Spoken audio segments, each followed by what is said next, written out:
Hey everyone, this is Dan from MMORPGtips.com.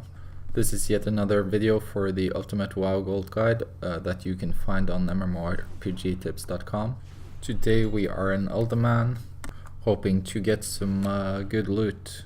This dungeon is not a dungeon that you want to run if you want like a steady income of transmog items to sell for high value. Most of the stuff that drops here are pretty poor value, and you get most items are worth around 500 to 1,000 gold, and then you get a couple of transmog items that are worth around 5,000 probably. But the thing that makes Uldaman a fun dungeon to farm, if you're not super sick of it after farming it thousands of times, is that there's a chance, a very small chance, to get one of the super rare items here, like the Jackhammer Papal Fess, Miner's Hat of the Deep, the Pendulum of Doom, and a couple of others.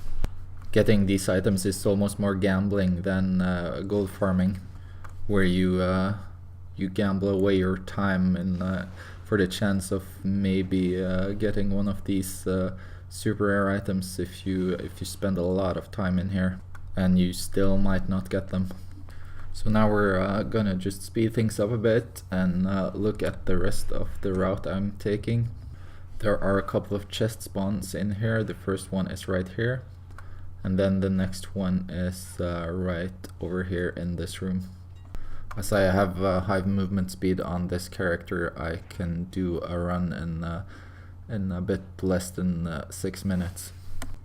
But there are a couple of rooms that I skip just to get that down to just around 6 minutes.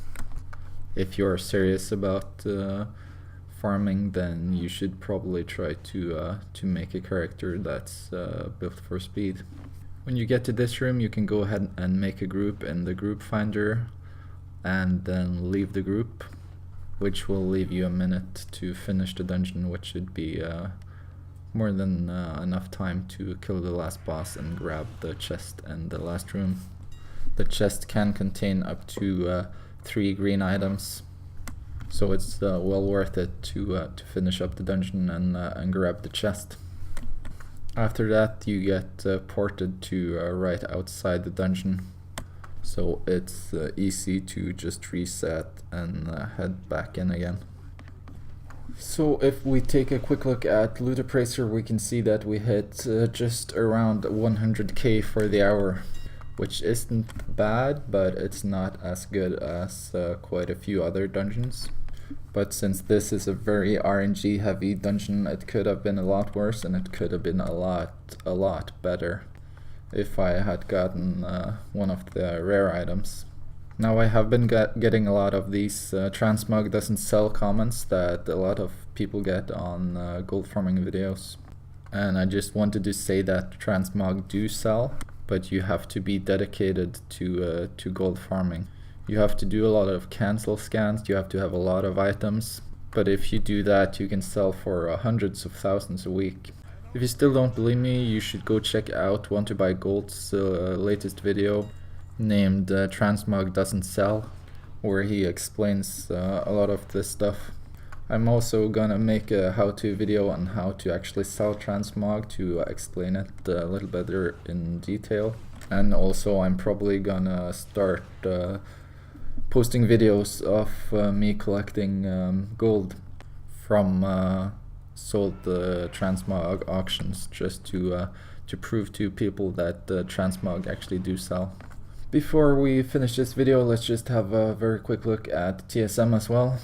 You can see that I got 2 rare items with some decent value, and then most of the items are transmog from around 500 to 2,000, which seems to be most gear from Uldaman is in that price range, which is a bit lower than the other dungeons that I've been farming. But that's it for now. If you decide to do Uldaman, I hope you get a super rare item and you make millions of gold from it. If you're just starting out though, I would there's a lot of other dungeons that I would do before this one. I'll see you all in the next one, and happy gold making.